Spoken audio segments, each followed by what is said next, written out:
माननीय प्रधानमंत्री जी से सादर अनुरोध है कि वे नवीनतम निर्माण तकनीकों का संकलन का बटन दबाकर विमोचन करने की कृपा करें।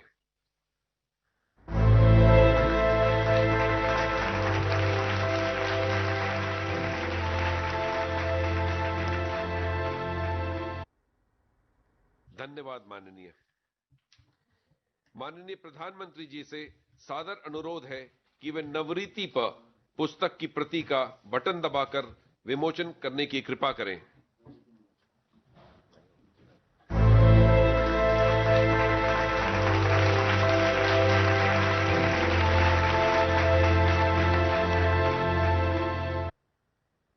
बहुत बहुत धन्यवाद। माननीय प्रधानमंत्री जी से सादर आग्रह है कि वह जीएसटीसी इंडिया के तहत आशा इंडिया के चयनित विजेताओं की घोषणा करने की कृपा करें।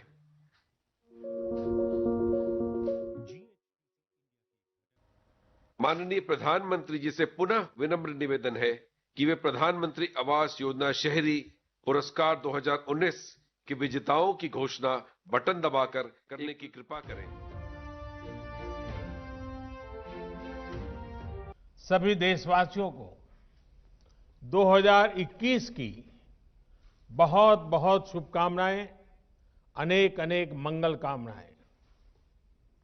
आज नई ऊर्जा के साथ, नए संकल्पों के साथ और नए संकल्पों को सिद्ध करने के लिए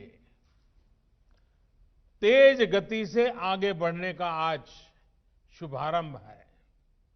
आज गरीबों के लिए, मध्यम वर्ग के लिए, घर बनाने के लिए नई टेक्नोलॉजी देश को मिल रही है।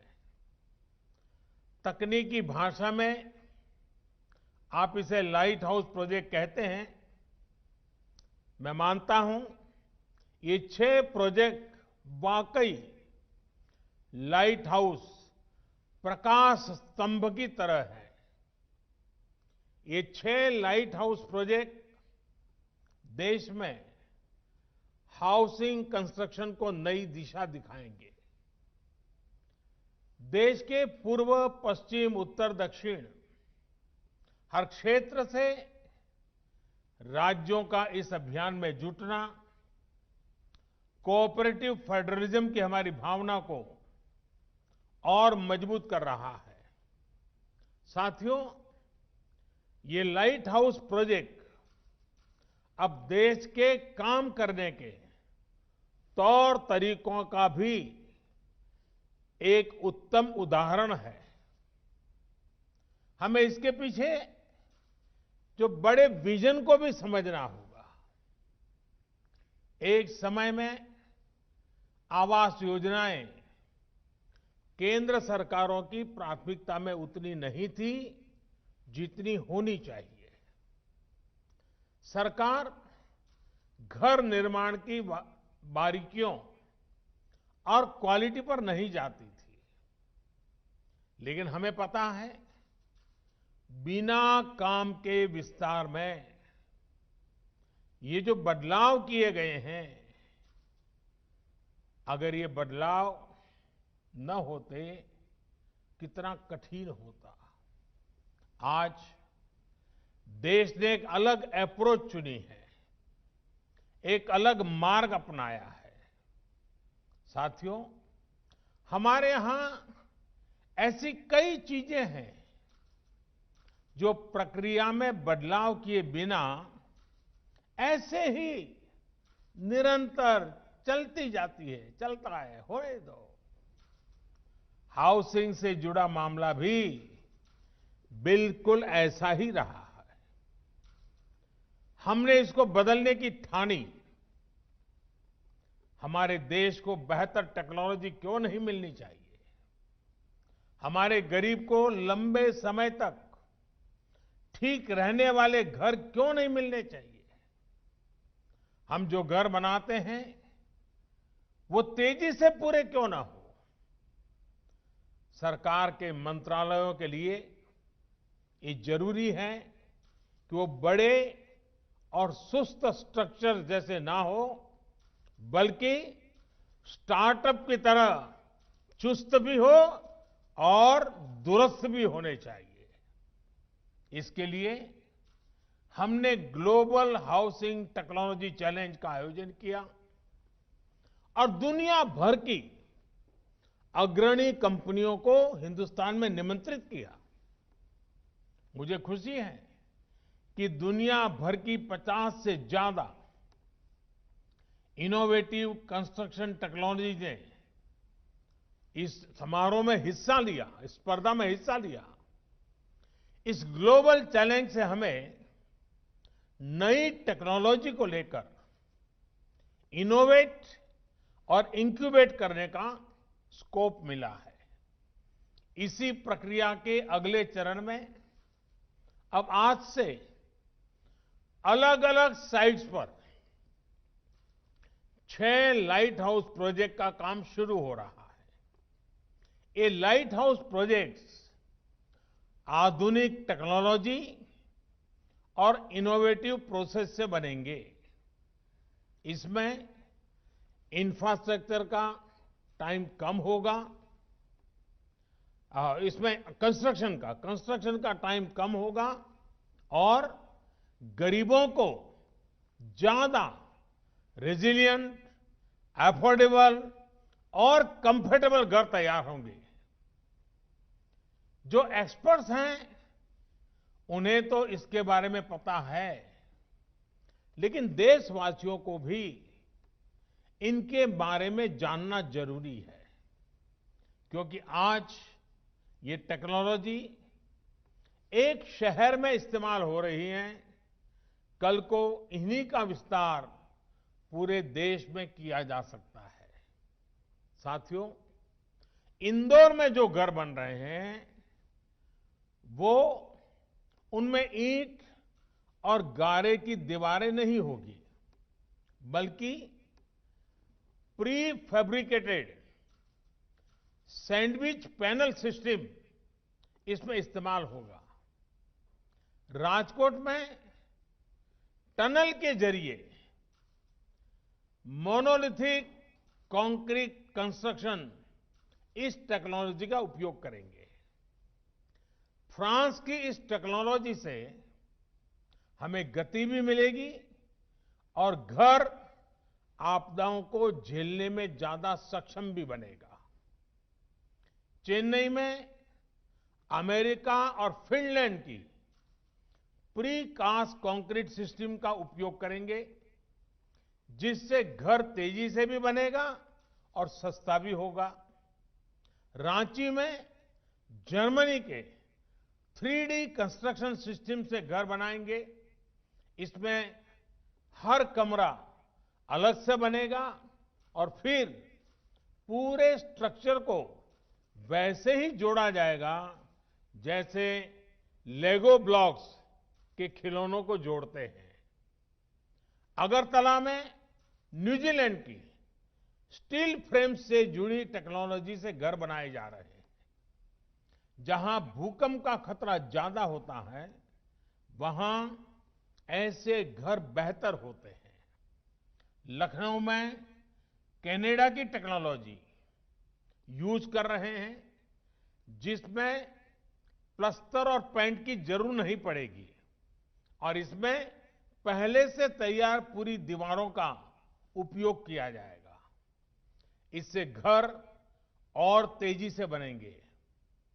हर लोकेशन पर 12 महीनों में 1000 घर बनाए जाएंगे। एक साल में 1000 घर।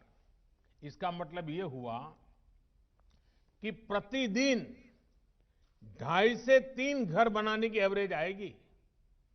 एक महीने में करीब करीब 90-100 मकान बनेंगे और साल भर में 1000 मकान बनाने का लक्ष्य है। अगली 26 जनवरी के पहले इस काम में ये सफलता पाने का इरादा है। साथियों, ये प्रोजेक्ट एक प्रकार से इंक्यूबेशन सेंटर्स ही होंगे, जिससे हमारे प्लानर्स, आर्किटेक्ट्स, इंजीनियर्स और स्टूडेंट्स सीख पाएंगे और नई टेक्नोलॉजी एक्सपेरिमेंट कर पाएंगे। मैं देश भर की इस प्रकार की सभी यूनिवर्सिटी से आग्रह करता हूं, सभी इंजीनियरिंग कॉलेज से आग्रह करता हूं कि इस फील्ड में जुड़े हुए आपके प्रोफेसर्स, आपकी फैकल्टी, आपके स्टूडेंट्स 10-10, 15-15 के ग्रुप बनाएं, एक वीक के लिए इन 6 साइट पर रहने के लिए चले जाएं, पूरी तरह उसका अध्ययन करें, वहां की सरकारें भी उनको मदद करें और एक प्रकार से देश भर की हमारी यूनिवर्सिटी के लोग ये जो पायलट प्रोजेक्ट हो रहे हैं, एक प्रकार से इंक्यूबेटर्स हो रहे हैं, वहां जाकर के टेक्नोलॉजी, और मैं ये चाहूंगा कि हमें आंख बंद करके किसी टेक्नोलॉजी को अडॉप्ट करने की जरूरत नहीं है। हम देखें और फिर हमारे देश की जरूरत के हिसाब से, हमारे देश के संसाधनों के हिसाब से, हमारे देश की रिक्वायरमेंट के हिसाब से हम इस टेक्नोलॉजी का शेप बदल सकते हैं क्या, उसकी एक्टिविटी बदल सकते हैं क्या, उसके परफॉर्मेंस लेवल को बदल सकते हैं क्या। मैं पक्का मानता हूं हमारे देश के नौजवान ये देखेंगे, उसमें जरूर वैल्यू एडिशन करेंगे, कुछ नयापन जोड़ेंगे और सचमुच में देश एक नई दिशा में तेज गति से आगे बढ़ेगा। इसी के साथ साथ घर बनाने से जुड़े लोगों को नई टेक्नोलॉजी से जुड़ी स्किल अपग्रेड करने के लिए सर्टिफिकेट कोर्स भी शुरू किया जा रहा है। ये बहुत बड़ा काम है। हमने इसके साथ human resource development, skill development, इसको साइमल्टेनियस शुरू किया है। ऑनलाइन आप पढ़ सकते हैं, इस नई टेक्नोलॉजी को समझ सकते हैं, आप एग्जाम दे करके सर्टिफिकेट प्राप्त कर सकते हैं। ये इसलिए किया जा रहा है ताकि देशवासियों को घर निर्माण में दुनिया की बेस्ट टेक्नोलॉजी और मटेरियल मिल सके।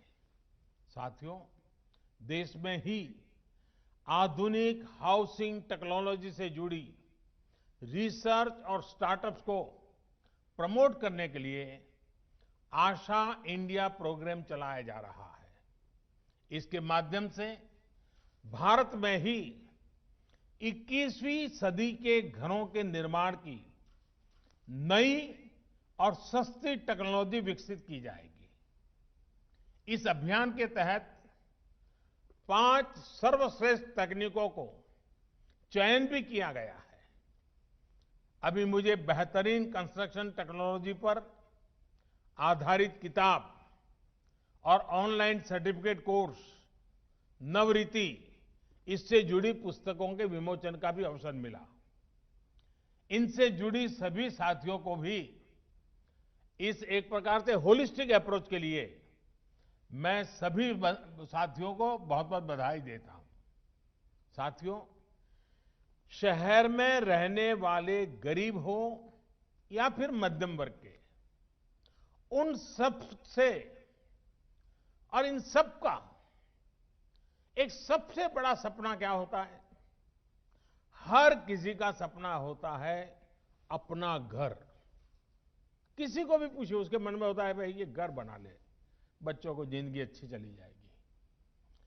वो घर जिसमें उनकी खुशियां जुड़ी होती हैं, सुख दुख जुड़े होते हैं, बच्चों की परवरिश जुड़ी होती है, मुश्किल के समय एक गारंटी भी जुड़ी होती है कि चलो कुछ नहीं है तो ये अपना घर तो है ही है। लेकिन बीते वर्षों में अपने घर को लेकर लोगों का भरोसा टूटता जा रहा था। जीवन भर की पूंजी लगाकर घर खरीद तो लिया, पैसे तो जमा कर दिए, लेकिन घर कागज पर ही रहता था। घर मिल जाएगा इसका भरोसा नहीं रह गया था। कमाई होने के बावजूद भी अपनी जरूरत भर का घर खरीद पाएंगे, इसका भरोसा भी डगमगा गया था। वजह क्योंकि कीमतें इतनी ज्यादा हो गई थी। एक और भरोसा जो टूट गया था वो ये कि क्या कानून हमारे साथ देगा कि नहीं देगा। अगर बिल्डर के साथ कोई झगड़ा हो गया, मुसीबत आ गई, तो ये भी एक चिंता का विषय था। हाउसिंग सेक्टर की ये स्थिति हो गई थी कि किसी गड़बड़ी की स्थिति में सामान्य व्यक्ति को ये भरोसा ही नहीं था कि कानून उसके साथ खड़ा होगा। और साथियों, इन सब से वो किसी तरह निपटकर आगे बढ़ना भी चाहता था। तो बैंक की ऊंची ब्याज, कर्ज मिलने में होने वाली मुश्किलें, उसके और इन सपनों को फिर एक बार नीचे पस्त कर देती थी। आज मुझे संतोष है कि बीते 6 वर्षों में देश में जो कदम उठाए गए हैं, उसने एक सामान्य मानवी का, खास करके मेहनतकश मध्यम वर्गीय परिवार का ये भरोसा लौटाया है कि उसका भी अपना घर हो सकता है, अपना मालिकी का घर हो सकता है। अब देश का फोकस है गरीब और मध्यम वर्ग की जरूरतों पर। अब देश ने प्राथमिकता दी है शहर में रहने वाले लोगों की संवेदनाओं को, उनकी भावनाओं को। प्रधानमंत्री आवास योजना के तहत शहरों में बहुत ही कम समय में लाखों घर बनाकर दिए जा चुके हैं। लाखों घरों के निर्माण का काम जारी भी है।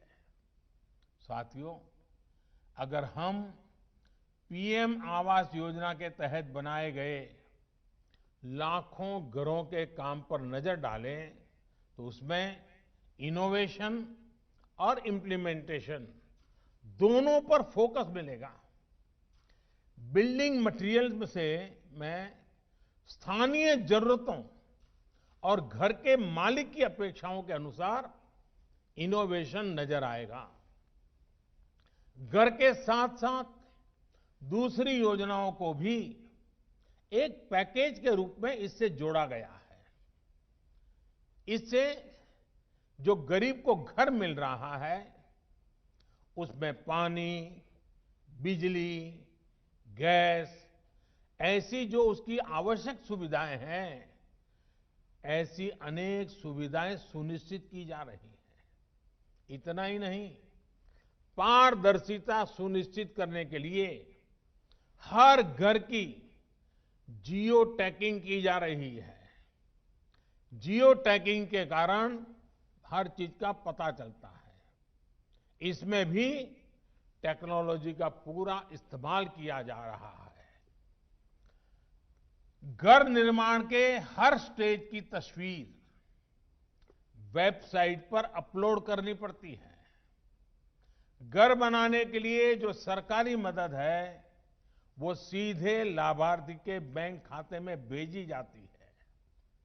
और मैं राज्यों का भी आभार व्यक्त करूंगा, क्योंकि इसमें वो भी बहुत सक्रियता से साथ चल रहे हैं। आज कई राज्यों को इसके लिए सम्मानित करने का भी मुझे सौभाग्य मिला है। मैं इन राज्यों को, जो विजयी हुए हैं, जो आगे बढ़ने के लिए मैदान में आए हैं, उन सभी राज्यों को विशेष रूप से बधाई देता हूं। साथियों, सरकार के प्रयासों का बहुत बड़ा लाभ शहरों में रहने वाले मध्यम वर्ग को हो रहा है। मध्यम वर्ग को अपने पहले घर के लिए एक तय राशि के होम लोन पर ब्याज में छूट दी जा रही है। अभी कोरोना संकट के दौरान भी सरकार ने होम लोन पर ब्याज में छूट की विशेष योजना शुरू की। मध्यम वर्ग के साथियों के जो घर बरसों से अधूरे पड़े थे, उनके लिए 25,000 करोड़ रुपए का विशेष फंड भी बनाया गया है। साथियों, इन सारे फैसलों के साथ ही लोगों के पास अब रेरा जैसा कानून की शक्ति भी है। रेरा ने लोगों में ये भरोसा लौटाया है कि जिस प्रोजेक्ट में वो पैसा लगा रहे हैं वो पूरा होगा, उनका घर अब फंसेगा नहीं। आज देश में लगभग 60,000 रियल एस्टेट प्रोजेक्ट्स रेरा के तहत रजिस्टर्ड है। इस कानून के तहत हजारों शिकायतों का निपटारा किया जा चुका है, यानी हजारों परिवारों को उनका घर मिलने में मदद मिली है। साथियों, हाउसिंग फॉर ऑल यानी सबके लिए घर, इस लक्ष्य की प्राप्ति के लिए जो चौतरफा काम किया जा रहा है वो करोड़ों गरीबों और मध्यम वर्ग परिवारों के जीवन में बड़े परिवर्तन ला रहा है। ये घर गरीबों के आत्मविश्वास को बढ़ा रहे हैं।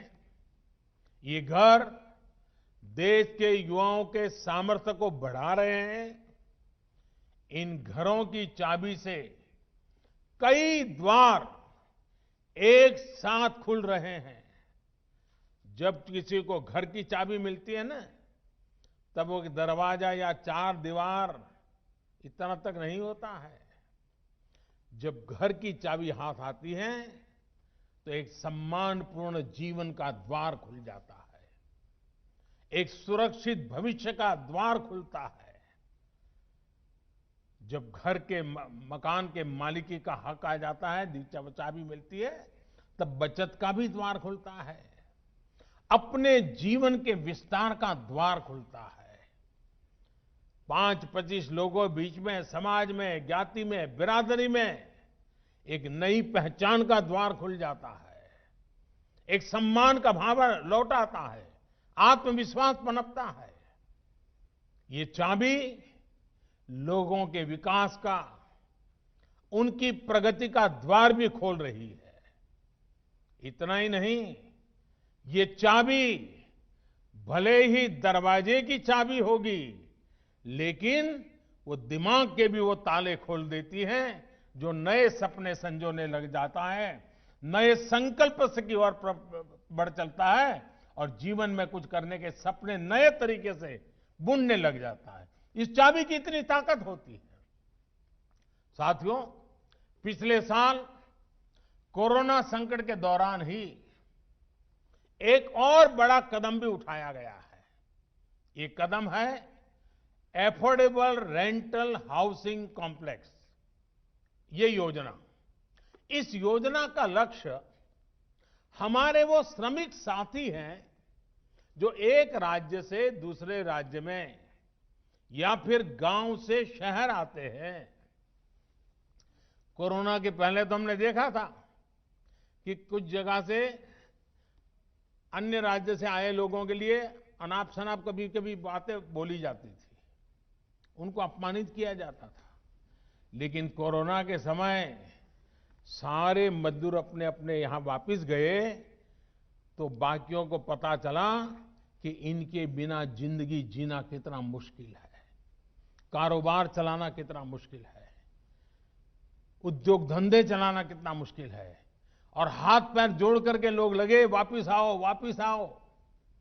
कोरोना ने हमारे श्रमिकों के सामर्थ्य को, सम्मान को, जो लोग स्वीकार नहीं करते थे उनको स्वीकार करने के लिए मजबूर कर दिया। हमने देखा है कि शहरों में हमारे श्रमिक बंधुओं को उचित किराए पर मकान उपलब्ध नहीं हो पाते। इसके कारण छोटे छोटे कमरे में बड़ी संख्या में श्रमिकों को रहना पड़ता है। इन जगहों पर पानी, बिजली, टॉयलेट से लेकर अस्वच्छता, ऐसी अनेक समस्याएं भरी पड़ी रहती है। राष्ट्र की सेवा में अपना श्रम लगाने वाले ये सभी साथी गरिमा के साथ जीवन जिए, ये भी हम सभी देशवासियों का दायित्व है। इसी सोच के साथ सरकार उद्योगों के साथ और दूसरे निवेशकों के साथ मिलकर उचित किराए वाले घरों का निर्माण करने पर बल दे रही है। कोशिश ये भी है कि आवास उसी इलाके में हो जहां वो काम करते हैं। साथियों, रियल एस्टेट सेक्टर को प्रोत्साहित करने के लिए भी निरंतर निर्णय लिए जा रहे हैं। खरीदारों में उत्साह बढ़ाने के लिए घरों पर लगने वाले टैक्स को भी बहुत कम किया जा रहा है। सस्ते घरों पर जो टैक्स पहले 8% लगा करता था, वो अब सिर्फ 1% है। वहीं सामान्य घरों पर लगने वाले 12% टैक्स की जगह अब सिर्फ 5% जीएसटी लिया जा रहा है। सरकार ने इस सेक्टर को इंफ्रास्ट्रक्चर की भी मान्यता दी है ताकि उन्हें सस्ती दरों पर कर्ज मिल सके। साथियों, बीते सालों में जो रिफॉर्म्स किए गए हैं उसमें कंस्ट्रक्शन परमिट को लेकर 3 साल में ही हमारी रैंकिंग 185 से सीधी 27 पर आ पहुंची है। कंस्ट्रक्शन से जुड़ी परमिशन के लिए ऑनलाइन व्यवस्था का विस्तार भी 2000 से ज्यादा शहरों में हो चुका है। अब इस नए साल में इसको देश भर के सभी शहरों में लागू करने के लिए हम सभी को मिलकर काम करना है। साथियों, इंफ्रास्ट्रक्चर और कंस्ट्रक्शन पर होने वाला निवेश और विशेषकर हाउसिंग सेक्टर पर किया जा रहा खर्च अर्थव्यवस्था में फोर्स मल्टीप्लायर का काम करता है। इतनी बड़ी मात्रा में स्टील का लगना, सीमेंट का लगना, कंस्ट्रक्शन मटेरियल का लगना पूरे सेक्टर को गति देता है। इससे डिमांड तो बढ़ती ही है, रोजगार के भी नए अवसर बनते हैं। देश का रियल एस्टेट सेक्टर निरंतर मजबूत हो, इसके लिए सरकार की कोशिश लगातार जारी है। मुझे विश्वास है कि हाउसिंग फॉर ऑल का सपना जरूर पूरा होगा। गांवों में भी इन वर्षों में 2 करोड़ घर बनाए जा चुके हैं। इस वर्ष हमें गांवों में बन रहे घरों में भी और तेजी लानी है। शहरों में इस नई टेक्नोलॉजी के विस्तार से भी घरों के निर्माण और डिलीवरी दोनों में ही तेजी आएगी। अपने देश को तेज गति से आगे बढ़ाने के लिए हम सभी को तेज गति से चलना ही होगा, मिलकर के चलना होगा, निर्धारित दिशा में चलना होगा। लक्ष्य को ओझल होने देना नहीं है और चलते रहना है। और इसके लिए तेज गति से फैसले भी लेने ही होंगे। इसी संकल्प के साथ मैं आज आप सबको इस 6 लाइट हाउस, एक प्रकार से हमारे नई पीढ़ी को, हमारे टेक्नोलॉजी और इंजीनियरिंग के विद्यार्थियों के लिए ये सबसे ज्यादा उपयोगी हो, ये मेरा इच्छा रहेगी। मैं चाहूंगा सभी यूनिवर्सिटीज को, मैं चाहूंगा सभी कॉलेजेस को, इस प्रकार के जो महत्वपूर्ण प्रोजेक्ट होते हैं उसका अध्ययन करना चाहिए, जाकर के देखना चाहिए कि कैसे हो रहा है, कि टेक्नोलॉजी का उपयोग कैसे होता है, हिसाब किताब कैसे लगाया जाता है। ये अपने आप में शिक्षा का बहुत बड़ा एक दायरा बन जाएगा। और इसलिए मैं देश के सभी युवा इंजीनियरों को, टेक्नीशियनों को विशेष रूप से निमंत्रण देता हूं। इस लाइट हाउस से जितनी लाइट वो ले सकते हैं ले, और अपनी लाइट जितनी उसमें डाल सकते हैं डालें। अपने दिमाग की लाइट जितनी लगा सकते हैं लगाएं। आप सबको इस नव वर्ष की बहुत बहुत शुभकामनाएं। इस 6 लाइट हाउस के लिए बहुत बहुत शुभकामनाएं। बहुत बहुत धन्यवाद।